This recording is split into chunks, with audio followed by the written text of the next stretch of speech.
정진석 전 대통령 비서실장이 대통령실 PC 파기 등을 지시한 혐의로 고발당한 사건을 경찰이 수사하기 시작했습니다.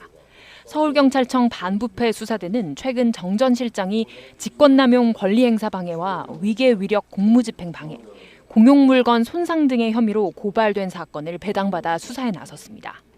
앞서 시민단체 적폐청산 국민참여연대는 정 전 비서실장과 윤재순 전 총무비서관 등이 대통령실 업무 인수인계를 고의로 회피하고 PC와 프린터 등 전산 장비와 사무집기, 자료를 불법 하소하도록 지시한 혐의가 있다며 서울경찰청에 고발했습니다. 이에 대해 윤석열 정부 측은 허위 사실이라며 대통령기록물 관리법에 따라 모든 조치를 적법하게 취하고 있다고 해명한 바 있습니다. 근데 이제 대통령실이 인수인계하면서 진짜로 깡 비우고 다 털어버렸잖아요. 무덤 같다고 했죠. 뭐 종이 하나를 안 남기고 볼펜 한 자루도 안 남기고 갔다고 하잖아. 그 과정 중에 정진석과 윤재순이가 플랜 B라는 걸 작동시켜가지고 야 우리는 아날로그로 가. 깔끔하게 용광로에다 쳐넣든 어쩌든지 간에 아예 이걸 없애라고 하는 이 증거인멸, 대통령 기록물과 국가재산을 파쇄해버리는 짓거리를 했다는 겁니다. 미쳤어 진짜. 윤석열 탄핵 소추안 인용을 대비해서 윤재순 전 대통령 비서실 총무비서관이 마련한 플랜 B가 정진석 비서실장에게 보고된 사실이 확인이 됐습니다. 자, 이 플랜 B 같은 경우에는 물리적으로 복구 불가능한 수준의 PC 폐기, 예를 들면 제철소 용광로에 넣어서 폐기 등의 지시가 포함이 됐고요. 당진까지 그걸 갖고 가려고 그랬어? 그래가지고 이거 다 실제 대통령실 컴퓨터가 모두 초기화되고 파기된 정황이 있습니다. 네. 자, 그리고 이 정진석 같은 경우에는 이 보고 내용을 인지 승인했고 PC 초기화의 최종 지시권자로 의심이 됩니다. 그래서 출국 금지 조치가 됐습니다. 내란 특검이 대통령 탄핵 직후 헌법재판관을 졸속 지명한 의혹과 관련해 정진석 전 대통령실 비서실장을 소환했습니다. 특검은 오늘 정 전 실장을 피의자 신분으로 불러 조사했습니다. 앞서 지난 4월 윤 전 대통령 파면 나흘 뒤 한덕수 당시 대통령 권한대행은 문영배, 이미선 전 재판관 후임으로 함상훈 전 부장판사와 이완규 전 법제처장을 지명했습니다. 특검은 당시 지명이 충분한 인사검증 없이 졸속으로 이루어져 직권 남용에 해당한다는 의혹을 수사 중입니다.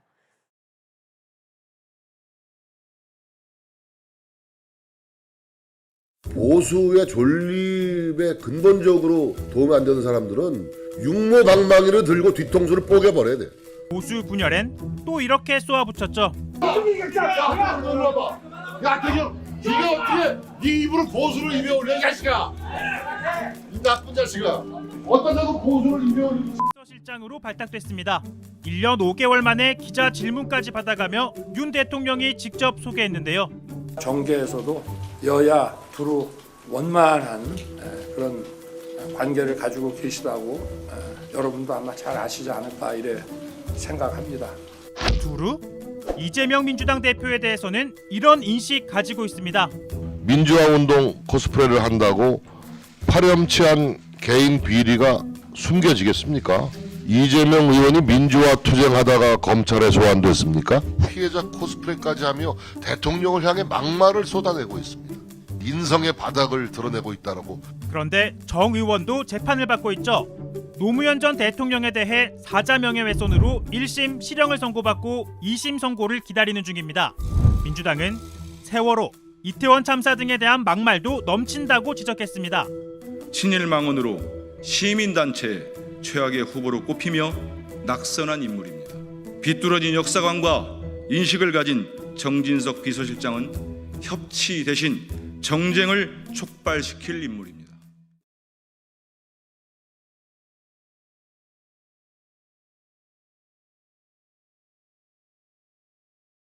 이준석과 김건희 요 관계는 유착 관계다, 한 배를 탔다, 이렇게 정리하면 끝이 날 거고요. 그 다음 이 공천 개입을 밝히는 데 있어서 중요한 인물이 지방선거 공관위원장을 지냈던 정진석 비서실장, 지금은 대통령 비서실장이죠. 김건희와 윤석열의 입장을 내는 사람이기 때문에 굉장히 중요하다. 그래서 저는 정진석에게 집중할 시간이 됐다. 전 이렇게 생각하고요. 동시에 이준석도 이미 명태균과의 관계를 스스로 자백하면서 스스로 명태균을 옹호하고 적극적으로 쉴드를 치고 있기 때문에 이준석과 명태균은 하나입니다. 하나회죠, 하나회. 그러면 그 다음으로 우리가 주목을 해야 될 사람은 누구냐? 왜냐면 이준석과 명태균의 관계는 끝났거든요. 입증이 끝났어요. 공천 개입의 문고리로 이준석이 명태균의 쫄자 역할을 했다라는 게 증명이 됐기 때문에 더 이상 이준석과 명태균 관계 집중할 필요가 없습니다. 이준석은 명태균의 쫄자. 이렇게 정리가 끝나버렸고요. 그럼 그 다음으로 중요한 인물이 누구냐? 김종인입니다. 김종인. 그래서 저는 정진석, 지금 비서실장, 김건희, 윤석열의 입장을 만들고 있는 정진석이 중요하고, 정진석은 공천 개입이 있었다라고 이야기되는 2022년도 5월달에 지방선거 공관위원장을 했기 때문에 정진석에게 주목해야 된다. 다음 입을 정진석을 열어야 된다고 생각을 하고요.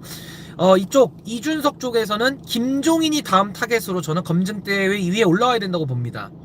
왜냐하면 이준석은 이미 다 검증이 끝났어요. 명태균과 원팀 하나 끝 정리가 끝나서 명태균이 날아가면 이준석 당연히 날아가죠. 왜냐면 둘은 하나니까요. 하나 본인이 자백을 했고, 그러면 김종인이 도대체 명태균을 언제부터 알았으며 명태균이 김종인 비대위원장 시절 그 이후에 김종인이 윤석열 띄우면서 별의 순간이라고 그 입을 얘기하고 다닐 때, 막 그 언론 나가서 얘기하고 다닐 때, 그때 명태균은 김종인에게 어떤 역할을 했느냐, 이게 밝혀져야 2021년도 4월 오세훈 선거, 2021년 6월달 이준석 선거, 2021년 11월 윤석열 선거가 풀릴 수가 있어요. 그래서 제가 오늘부터는 김건희와 이준석에 대한 관계는 명태균과 원팀 하나로 끝이 났기 때문에 그 다음 단계로 간다. 스테이지 1에서 스테이지 2로 갑니다. 그게 누구냐? 정진석, 이준석 쪽에 김종인, 이렇게 정리가 되는 겁니다. 그래서 이제는 정진석과 김종인에 대해서 집중적으로 점검을 해봐야 된다. 그러면은 김종인은 명태균과의 관계 이거 조사를 해봐야 되고요. 정진석 같은 경우는 2022년 5월 달에 공관위원장으로서 지방선거 어떻게 공천했는지, 지금 뭐 경남지사, 강원지사 이렇게 나오고 있잖아요. 이거 하나부터 열까지 전수조사 다 해봐야 된다고 저는 생각합니다. 여론조사 결과들까지도. 그리고 제일 중요한 건 이준석이 당대표로서 2023년도 4월에 MBC 라디오 나와서 한 말이 있죠. 뭐라 그랬죠? 당시 지방선거 김종인 누구죠? 정진석이 공관위원장 했던 그 선거, 본인이 당대표로서 정진석을 임명했고 치렀던 제8회 동시지방선거 2022년도 6월달에 있었던 그 선거, 정진석이 용산을 봤다라고 하거든요. 정진석이 용산을 보면서 공천했다. 그럼 공천 개입이 입증이 되는 거 아닙니까? 여기에 대한 것이 규명이 돼야 된다라는 말씀 드리면서, 자, 정진석 비대위원장은 역시 자기가 여당 대표인데요. 김건희 팔짱 낀 것은 한미동맹의 복원이라고 그랬습니다. 한미동맹을 위해서 팔짱을 끼셨군요. 우리 존경하는 김건희 여사님. 기시다 총리도 만나면 팔짱 끼시죠? 예? 아, 팔짱 끼는 게 이제 영부인 외교구나, 그게. 예? 천공이 영부인 외교론을 주장했는데. 두 번째 키워드, 아버지는 독재 정권 부역자. 정진석의 아버지 정성모 씨, 서울법대 졸업해서요, 경찰 전문학교를 통해서 경찰에 입문을 했고요. 박정희 정권에서 현재 경찰청장격인 치안국장에까지 올랐습니다. 그리고는 강원도지사도 하고 내무차관도 하고 충남도지사까지 아주 승승장구. 이때는 도지사가 국민들이 안 뽑고 임명직이었다고 해요. 그렇게 승승장구하다가 1985년 전두환 정권에서는 내무장관까지 오르게 됩니다. 그리고 10대 국회에 민정당 창당 발기인의 한 명으로 입성을 하면서 이후 무려 6선 의원으로 공직을 마무리하게 됩니다. 할아버지는 조선 총독부의 총애를 받고 아버지는 군사 독재 정권의 총애를 받았던 인물. 훌륭한 집안이에요, 그렇죠? 아주 훌륭한 집안입니다. 그렇게 아버지가 6선으로 잘 닦아놨던 지역구를 정진석이 고스란히 받아서 5선까지 해먹은 거잖아요. 그렇죠? 도합 11선이에요. 그 정씨 부자가 그 충남 일대에서만 무려 50년 그렇네요. 해먹었다. 그래서 지금 일본 가서 골프 치고 있는 정진석의 신병 확보가 중요합니다. 일본 가서 골프 치고 있어요? 일본 사람들만 만나더라고요. 그 양반이 윤석열 김건희가 관저에서 나왔잖아요. 예. 마지막 인사를 하고 그날 저녁부터 다 그 출국했어요? 제일교포 그리고 일본 관련된 사람들만 만나더니 일본에서 골프 친다는 제보를 들었어요. 지금 일본에서 잘 놀고 있다는데 이분이 중요하거든요. 명태균이 그랬어. 정진석 전 비서실장을 아우 출국해야 다 된다. 했다. 근데 출국 금지가 아직 안 돼 있나 보죠? 안 돼 있고 수사도 어머. 안 돼 있더라고. 그래가지고 좀 안타깝더라고요. 수사 좀 해야 되는데.